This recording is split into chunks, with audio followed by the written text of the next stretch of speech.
కేంద్ర ప్రభుత్వం అటు కొన్ని కార్పొరేట్ శక్తులు ఈ ఉద్యమాన్ని అణచివేయడానికి ప్రయత్నాలు చేశారు. ఖలిస్తాన్ మూమెంట్ అని ఉగ్రవాదులు నడుపుతున్నారని, విదేశీ శక్తుల హస్తం ఉందని రకరకాలుగా మాటలు చెప్పి ఈరోజు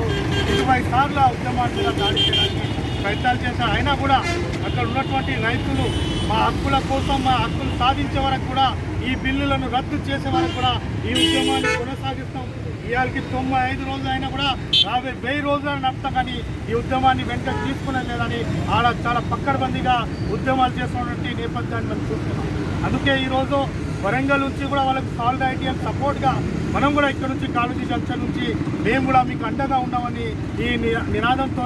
ఇవాళ ఈ దేశవ్యాప్తంగా ఇచ్చినటువంటి పిలుపుని అందుకొని ఈ కార్యక్రమం చేస్తామని మీ అందరికీ మరోసారి విప్లవందాలు చేస్తూ ఖచ్చితంగా రైతులకు అండగా అవసరం ఉంటే వరంగల్ నుంచి కూడా ఒక జాతర లెక్క మనం ఆ బార్డర్కి వెళ్తామని సందర్భంగా పిలిపిస్తూ ఈ పోరాటానికి సంపూర్ణ మద్దతు